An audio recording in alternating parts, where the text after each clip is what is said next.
The most dangerous thing you can give someone you love is money they haven't learned to carry. Think about it quietly for a second. You work, you build something small, then something slightly less small. You save not enough, never enough, but something. And in the background of all that effort, there's a question you've never quite put into words. What happens to this when I'm gone? Will it hold? Will the people who come after you be able to hold it? Or will it dissolve into the same impulses you spent years learning to resist? That fear is older than you think. Benjamin Franklin had it too.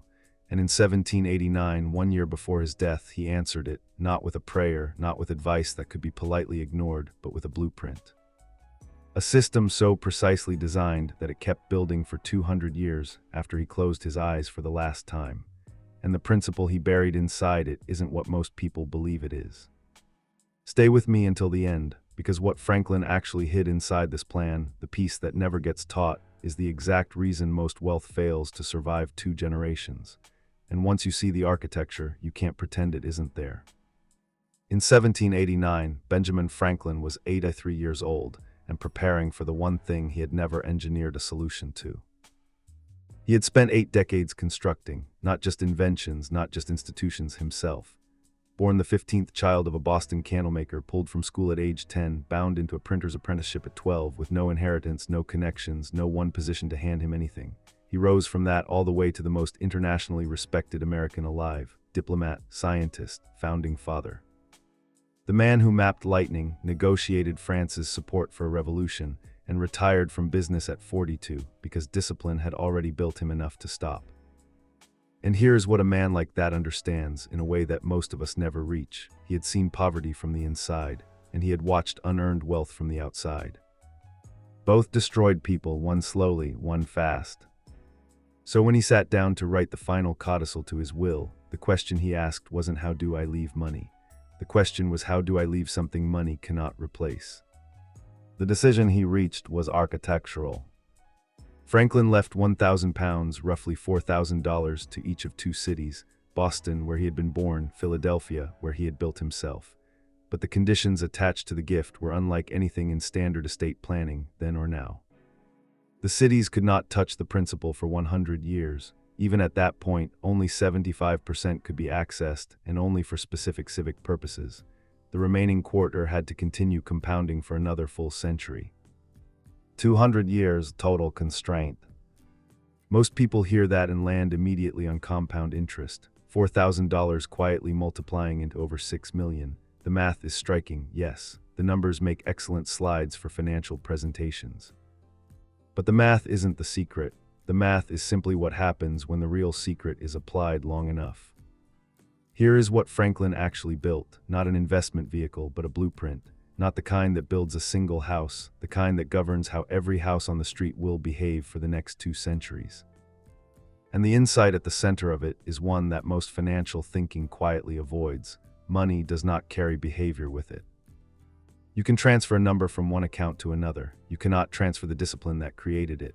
You cannot send through a wire or a will the patience, the restraint, the ability to look at a sum of money and choose not to consume it because you believe in something more durable than the relief of spending.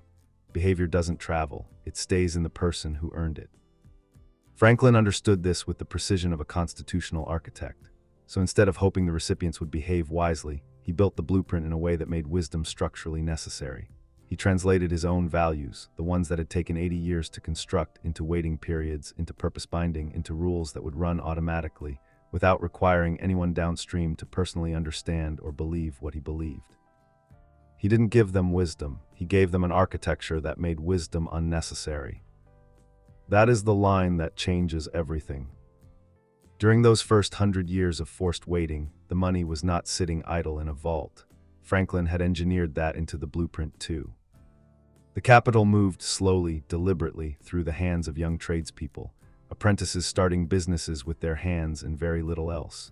People who needed initial capital to begin, but had to earn the right to it through demonstrated character and the willingness to repay. Franklin had been that person. He had borrowed, built, and repaid. He had lived the entire arc that the trust was designed to replicate, and so he didn't just place money into a compound interest vehicle. He placed his own history into the structure. Every loan made from that trust was a transaction between his past and someone else's future. Financial discipline passed forward not as advice, but as mechanism. And here is the distinction that matters more than the numbers. Advice can be dismissed. Mechanisms run whether you believe in them or not. Now here's where it becomes uncomfortable. Because the cities that received his gift were not morally superior to any other institution. They were made of people with politics, with short-term thinking, with the very human tendency to consume what's visible when the future feels abstract. Franklin knew this. He had watched revolutions built by idealists who couldn't hold power once they had it. He had seen principled men become compromised men, not through sudden corruption, but through the slow erosion of accountability structures that were supposed to hold them. So he designed the trust the same way he helped design the Constitution, with load-bearing constraints against human weakness built directly into the architecture. The waiting period wasn't caution, it was structural. A weight-bearing wall that no single impulse, no single generation, no one bad year could remove without the entire structure collapsing. He built the cage before the treasure, and the cage was the real gift. But something happened that Franklin couldn't fully anticipate. Philadelphia and Boston interpreted the bequest differently. Philadelphia continued lending to young individuals exactly as Franklin had specified. Boston shifted toward pure investment, compounding returns at higher rates, maximizing the number. On paper, Boston's trust grew larger. On paper, Boston won. But Philadelphia's version changed hundreds of lives, hundreds of businesses started, hundreds of families who accessed fair capital and built something real with it, generation after generation. Boston maximized the return. Philadelphia preserved the blueprint. And the question that sits with you quietly after this ends is not which city accumulated more, it's which city understood what Franklin was actually trying to transfer. Because there is a version of this story where Boston did everything right mathematically and missed the entire point. Here is the cold architecture of the truth. Most wealth, family wealth, generational wealth, any accumulated capital, does not fail because the math was wrong. It fails because the blueprint was absent. What Franklin understood and what almost no one teaches is this: wealth is not a destination, it is a behavior, and behaviors require architecture to survive, or they decay the moment the person who built them stops enforcing them.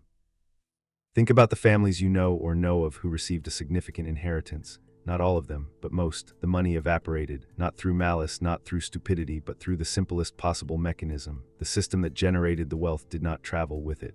The discipline remained inside the person who earned it. The money moved forward alone.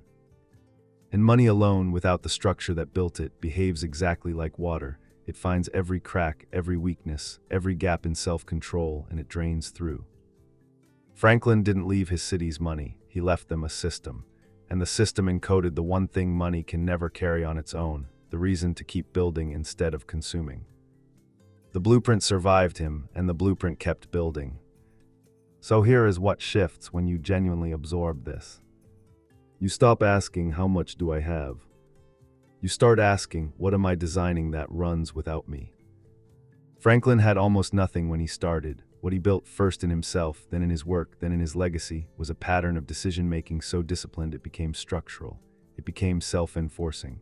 The generational wealth he created wasn't a number. It was a behavior so consistently practiced that it became impossible to violate without a deliberate act of will.